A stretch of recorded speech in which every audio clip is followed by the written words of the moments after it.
नमस्कार दोस्तों, back to our channel friends. मैं सबका अपने चैनल स्टॉक्स फॉर लाइफ पे बहुत स्वागत करता हूँ। Industry fill family day fill numbers. आज हम लोग बात करने वाले हैं प्रॉपरली केमिकल स्टॉक्स को लेके। बिकॉज आपने देखा कि कैसे 2 महीनों में ही बहुत सारी केमिकल्स कंपनी अपने बॉटम से 20 से लेके 40% के आसपास रिकवर हो चुकी है।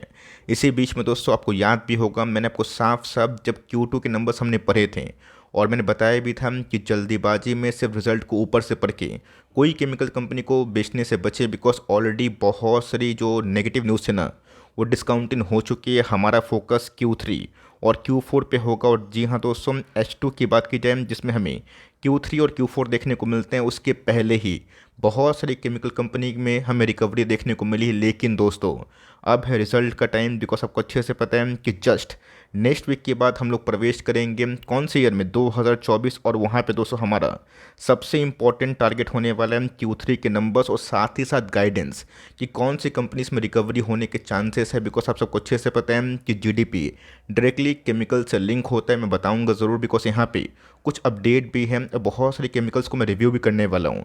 चैनल फर्स्ट टाइम होंगे सब्सक्राइब कर सकते हैं इस तरह क्वालिटी कंटेंट को सबसे पहले एक्सेस करने के लिए। Now without telling any for time, let's begin.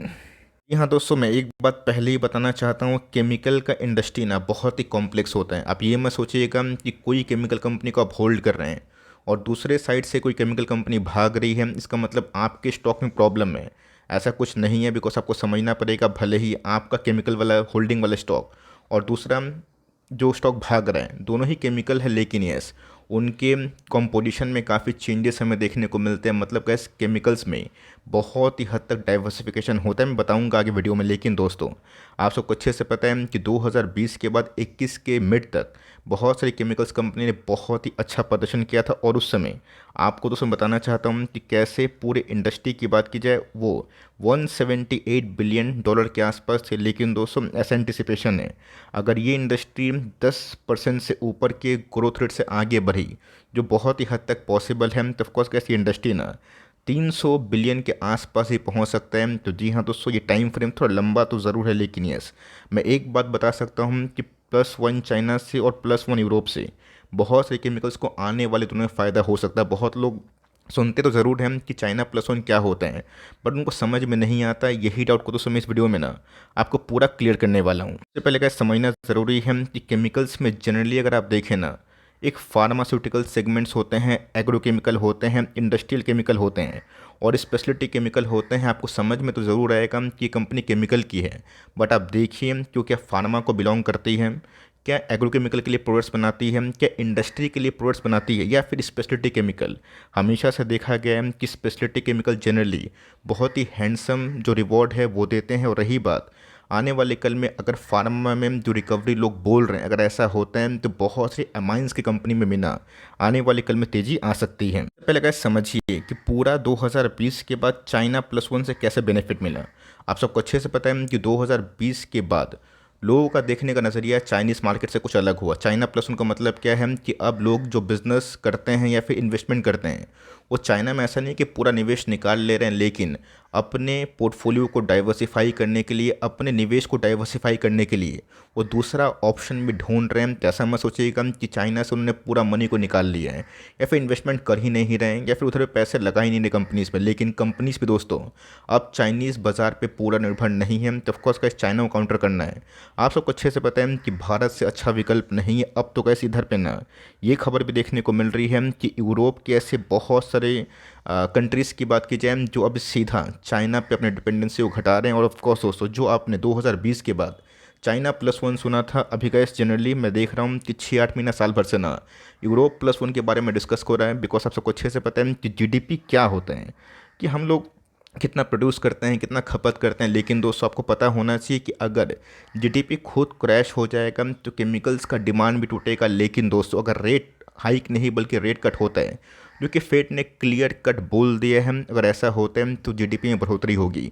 और जीडीपी का जब इनलाइन पे आएगा ना, उसके एक आध क्वार्टर पहले ही केमिकल्स में रिकवरी होती है, तो जीडीपी भले ही 3 महीना के बाद 6 महीना के बाद इनलाइन आए, ग्रोथ सस्टेन करे। लेकिन दोस्तों केमिकल्स में हरकत होना शुरू हो चुकी है। तो यही दोस्तों मैं वीडियो ना बहुत ही वाइसली बनाने की कोशिश कर रहा हूँ, जहाँ पे आप सिर्फ प्राइस को देख के जज ना करें कि कंपनी अच्छी है फिर ख़राब है। आप ये देखें कि उस साइकिल में वो कंपनी फिट बैठती है फिर नहीं बैठती है। हमारा दोस्तों मेरा खासकर जो फोकस है ना वो यूरोप के मार्केट में, बिकॉज आप सबको अच्छे से पता है कि अभी बहुत सारी कंपनीज खासकर भारतीय बाज़ार की यूरोप में बड़ा माल बेच रही है। अब सिंपल सी बात है, ऑफकोर्स गैस पहले क्या होता था ना, हम लोग खुद ही बनाते थे, खुद ही खपत करते थे, बट दोस्तों अब बहुत सारी इंडियंस कंपनी एक्सपोर्ट भी करना शुरू कर दी है। तो यूरोप का मार्केट गैस केमिकल के लिए ना, खासकर भारतीय केमिकल्स के लिए एक बहुत बड़ा मार्केट बन चुका है। और खासकर दोस्तों यूरोप की केमिकल कंपनी भी उतना अच्छा नहीं कर पा रही है। उनके दोस्तों पूरे साल भर में जितने भी प्रॉफिट्स हैं ना वो सारे इवापोरेट हुए। जनरली गैस जो इन्फ्लेशन है ना उससे बहुत सारी केमिकल्स कंपनी तो बैंकरप्ट भी होते होते बची। अब सिंपल सी बात है, वो लोग इस ऑपरेटिंग कॉस्ट को भी मेंटेन नहीं कर पा रहे हैं और वो लोग देख रहे हैं कि जितना मैं केमिकल्स बना रहा हूँ उससे कई ज़्यादा मैं लागत लग रहा है। तो जनरली गैस वो क्या कर रहे हैं ना, चाइना को छोड़ के भारत से वो चीज़ मंगवाना शुरू कर रहे हैं। अगर ऐसा होता है तो मेरा ऐसा मानना है गोइंग फॉरवर्ड दोस्तों जो हमने रैली 2020 के बाद देखी है उतनी तो रैली गैस होना बहुत शॉर्ट टर्म में काफ़ी असंभव है। लेकिन यस अगर ऐसा होता है तो बहुत सारी chemical company prior life time high को तोड़ के नया जो लाइफ टाइम हाई है ना उसको क्लेम भी कर सकती है। अब दोस्तों मैंने कुछ बताने की कोशिश की, जो +1 का मामला है वो भी समझाया। अभी भी कोई डाउट है तो प्लीज़ कमेंट बॉक्स में लिखिएगा। एसआरएफ दोस्तों एक किंग कंपनी है जिसका सेगमेंट आपको अच्छे से पता है कि टेक्सटाइल में भी है, फ्लोर केमिकल में भी है, फ्लेक्सिबल पैकेजिंग में भी है। और इसने गैस कैपेक्स ना भरपेट किया है, भरपूर किया है। और मैंने गैस 2000 के आसपास भी जब ये कंपनी आई थी प्रायर Q2 के नंबर्स के बाद खुल के एक ही बात बोली है कि इन सब कंपनी को अगर आप लॉस में बेचते हैं ना, शेयर बाज़ार में दोस्तों केमिकल्स कंपनी में आप निवेश ही नहीं कर पाइएगा। और उसके बाद क्या हुआ कि कंपनी अब रिकवरी की है, लेकिन दोस्तों आने वाले कल में अगर ये इस बॉक्स से निकलती है तो कुछ टाइम लगाएगी। अब वो टाइम कितना होगा नहीं होगा तो हम लोग क्वार्टरली नंबर्स के बाद गाइडेंस देखेंगे और कैपेक्स के बाद जो आउटकम आ रहा है उसको ही फोकस करेंगे। तो कंपनी का बहुत ही शानदार है। और एसआरएफ की बात की जाए तो अपने ही सेगमेंट का दोस्तों किंग कंपनी माना जाता है। बात दोस्तों पीआई इंडस्ट्रीज़ के शानदार धमाकेदार कंपनी है। एग्रोकेमिकल स्पेस की बात की जाए इससे बेटर कंपनी मुझे दिखाई नहीं पड़ती है। सुमिटोमो की बात की जाए अभी तो इस बीच में मैंने अनुपम रसायन को भी कवर किया था जिसमें आने वाले कल में दिखाई दम पड़ रहा है। लेकिन इस पीआई इंडस्ट्रीज़ की बात की जाए तो एग्रोकेमिकल की एक किंग कंपनी है। 50,000 से ऊपर करोड़ की मार्केट कैप है। बीच में 4,000 के आसपास गया था, लेकिन ये चाइना बाज़ार से एक बहुत बड़ा थ्रेट एक बहुत बड़ा कंपटीशन होने की वजह से बहुत सारे लोग काफ़ी नर्वस हो गए थे। बट फिर से का जो प्राइस है ना उसमें स्टेबिलिटी हमें देखने को मिल रही है। अगर आप मुझसे पूछें तो ऑफकोर्स पिछले 3-4 क्वार्टर से जो कंपनी ने इस नंबर्स पेश किए हैं ना ये कम से कम 5,000 डिजर्व करती है। अब वो कितना में समय में आएगा ये किसी को नहीं पता, बट अगर आप इस कंपनी में निवेशित है ना तो ऑफकोर्स मैं बोलूँगा आप कंटिन्यू कर सकते हैं। कंपनी की बात कीजिए, आप देख रहे हैं दोस्तों कि कैसे एसआरएफ भले ही केमिकल कंपनी है बट फ्लोरोकेमिकल में वो कंपनी किंग है। पीआई की बात की जाए एग्रोकेमिकल की किंग है। तो गैस मैंने पहले ही सेगमेंट बताया और उसी सेगमेंट से हमें जज करना है कि उस सेगमेंट की ग्रोथ रेट कैसी है। दीपक की बात की जाए फिनॉल्स का दोस्तों किंग कंपनी है और मेजोरिटी जो मार्केट है भारत में फिनॉल्स का खासकर नाइट्रेट का इसमें 70% से कैसे ऊपर मार्केट शेयर है। ये कंपनी खुद लेके बैठी है।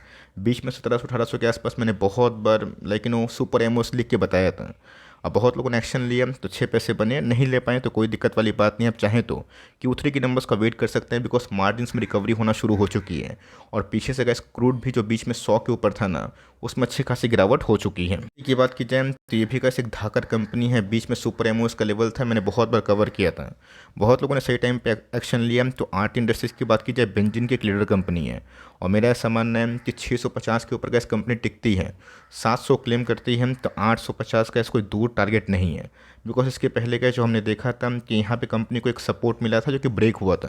ये कंपनी कम से कम इस लेवल को भी क्लेम कर सकती है, वो वक्त बताएगा। बट कंपनी दोस्तों अगर आप लेके बैठे हैं ना बहुत ही शानदार कंपनी और बिलो 500 का जिन्होंने गट्स दिखाया, एवरेजिंग किया, उनको मैं बोलूँगा ज़रूर आप कंटिन्यू कर सकते हैं। एलिमेंट्स की बात की जाए आपको गैस मैंने पहले ही दिखाया कि फार्मा भी एक बहुत ही बड़ा इंटरमीडिएट है केमिकल्स का जो रिकवरी के वर्ष पे है। बहुत सारे फार्मा कंपनी के मैं कौन कॉल चेक कर रहा था इस बार जो बहुत ही हद तक नेगेटिव से अब ऐसे बोल रहे हैं कि ठीक ठाक कंडीशन है, बेस्ट तो नहीं बोल रहे हैं और बेस्ट बोल भी नहीं सकते हैं। तो अगर ऐसा होता है तो अमाइंस का बिजनेस में भी ना अच्छी खासी उन्हें ऊर्जा हो सकती है। रही बात इस कंपनी ने गैस पिछले कुछ समय से काफ़ी पेन दिया है but company gas as per the balance sheet बिल्कुल भी ख़राब नहीं है। गैस मेरी कमेंट्री बालाजी अमाइंस को लेके होगी। पिछले कुछ समय से नंबर्स काफ़ी पुअर आ रहे हैं बट कंपनी ख़राब नहीं है। बीच में गैस बहुत सारे टॉप पद के लोगों ने अपना रिजिग्नेशन दिया था, वो गैस पर्सनल कॉज की वजह से था, बिकॉज उनका जो टेन्योर था वो ख़त्म हो गया था। तो कंपनी गैस 2000 के लेवल से 2600 के आसपास भी पहुंच चुकी है। बाद विनाती ऑर्गेनिक्स, तो ये भी गैस एक बहुत ही शानदार और बहुत ही मजबूत कंपनी है, बट यस इस कंपनी में गैस अभी बिल्कुल भी रिकवरी हमें देखने को नहीं मिली। और एक डिकेड का ना ये फर्स्ट स्टैंड है जहाँ पे कंपनी ने गैस इतना लंबा साइडवेज और कॉन्सोलेशन पैटर्न को अभी भी कंटिन्यू किया है। तो कंपनी का कोई हद तक ख़राब नहीं है, आप चाहे तो Q3 के नंबर्स के बाद जज कर सकते हैं, बट लॉस में बेचने की सलाह इसमें इन सब कंपनी को बिल्कुल नहीं दूंगा जिनके प्रमोटर होल्डिंग 70-75% है और कंपनी डेट फ्री मानी जाती है। होने की बात की जाए तो कल मैं गैस एक कमेंट देख रहा था जहाँ पे एक व्यक्ति ने लिखा था, पुराने सब्सक्राइबर है हमारे, कि सर इस कंपनी के प्रमोटर्स ने जो बोला उसको बिल्कुल भी डिलीवर नहीं कर पा रहे। मैं दोस्तों उनसे 100% एकदम सहमत हूँ, बिकॉज ये बात सही है। बिकॉज हम लोग गैस क्या करते हैं, कैसे रेट करते हैं, जो कंपनी के प्रमोटर्स बोल रहे हैं हम लोग उसी को बेस बना के अपना कॉल लेते हैं, बाई करना है फिर सेल करना है। लेकिन दोस्तों अगर प्रमोटर्स खुद ही उस चीज़ को डिलीवर नहीं कर पाएँ और बोलते रहें कि हेडविंड्स की वजह से प्रॉब्लम है और कैपेक्स भी उतना अच्छे से नहीं हुआ, तो क्या इस कंपनी पे थोड़ा डाउट तो लोगों को होता है। बट इस कंपनी का कोई भी हद से ख़राब नहीं है। अब मैंने इतना होल्ड किया है तो आने वाले कुछ क्वार्टर्स में होल्ड करना तो बनता है, लेकिन इस क्वार्टर के नंबर्स के बाद ना बहुत ही हद तक समीकरण चेंज होने वाला है। बहुत लोगों की नज़र इस फोकस पे है, इस चीज़ पे है कि कंपनी के प्रमोटर्स क्या बोलते हैं। आपने देखा कि एंजल वन सहित पॉलीकैप सहित ऐसे बहुत सारे वेल्थ क्रिएटर बने हैं ना, वो दोस्तों अपने प्रमोटर्स के जवान पे बने हैं कि जो प्रमोटर्स ने बोला उससे अच्छा डिलीवर किया। अब प्रमोटर्स की बात की जाए, ख़राब गैस मैं बिल्कुल नहीं बोलूँगा, लेकिन अभी भी गैस जो डिलीवरी है ना उस क्वांटम में उस हद तक नहीं हो रही है। इस बात को मैं डिनाई भी नहीं करूँगा कि केमिकल्स ने पिछले कुछ समय से मेजर जो हेडविंड्स है उसको फेस किया है। बट देखना बनता है कि एसिटाइल इंटरमीडिएट में कंपनी कैसे काम करी और फ्लोरोकेमिकल सेगमेंट में जाने के बाद इनके मार्जिन्स में रिकवरी के संग डबल रेट जो कंटिन्यूएशन है वो हो रहा है फिर नहीं हो रहा है। तेल की बात की जाए, ये भी कैसे एक छोटी कंपनी है केमिकल्स की, बट अच्छी कंपनी है। इस कंपनी को अगर आप लेके बैठे हैं तो होल्ड करें। मैंने कैसे बहुत बार 265, 280, 320, 330 के आसपास कवरेज थी और उसके बाद कंपनी तो बहुत तेज से भागी भी थी। स्टॉक की बात की जाए नवीन फ्लोरिन, ये भी गैस फ्लोरोकेमिकल की एक बहुत ही अच्छी जानी मानी कंपनी। ऑल दो गैस वैल्यूएशन इस कंपनी के हमेशा से ही कुछ ज़्यादा रहे, 1200-1300 के आसपास गैस हमने होल्ड किया था, अभी भी कंटिन्यू कर रहे तो ये वेरी ऑनेस्ट। बट बीच में वही ना CEO ने डिज़ाइन दिया था तो स्टॉक में अच्छी खासी फॉल हुई। अब देखना बनता है किस क्वार्टर के नंबर हमें कैसे देखने को मिल रहा है, लेकिन यस इसने गैस बहुत ही हद तक जो सपोर्ट है ना उसको मेंटेन किया। अब देखते हैं कि आने वाले कल में नंबर्स कैसे होते हैं। तो मैंने बहुत सारे केमिकल्स कंपनी का दोस्तों नाम नहीं लिया, वरना वीडियो खामा खा 20-25 मिनट का हो जाएगा ना, इतना गैस मैं बोल पाऊंगा, आप इतना सुन पाएंगे, टाइम का लिमिटेशन है तो माफ़ करिएगा। कोई भी केमिकल्स कंपनी का जो छूट गई है रह गई है कमेंट बॉक्स में बताइए, मैं कोशिश करूंगा कि रिप्लाई किया जाए। लेकिन यस कोई भी केमिकल कंपनी को दोस्तों बेचने से बचे, बस ये रिकवरी फेज शुरू हुआ है। अगर ठीक ठाक नंबर्स आते हैं जो कि दोस्तों वो फ्यूचर की बात है और ऑफ कोर्स एक प्रोबेबिलिटी की बात है, अगर सही हिट होता है तो केमिकल्स कंपनी जितना गैस लोगों को रुलाया ना उतना हंसा भी सकते हैं, बिकॉज कंपनी ख़राब नहीं है, सेगमेंट ख़राब नहीं है। और सेक्टर की बात की जाए आने वाले 3-4 साल अगर आप धैर्य के संग बैठ सकते हैं, जो आपने 2020 और 22 के करेक्शन के बाद सीखा है ना कि कैसे धैर्य से बैठने से आपके लॉस मेकिंग कंपनी भी प्रॉफिट देते हैं और आपका शेयर प्राइस भागता है, तो उसी थ्योरी पे गैस लॉन्ग टर्म में इंडस्ट्री ख़राब नहीं है, बहुत ही मजबूत है। बट येस ये कब तक होगा, कितना होगा, ये टाइम के संग समझ में आएगा। आपका क्या पॉइंट ऑफ व्यू है कमेंट बॉक्स में बताइएगा ज़रूर। तो गैस मिलते हैं जल्दी ही, तब तक के लिए bye. Thanks for watching friends, God bless you all.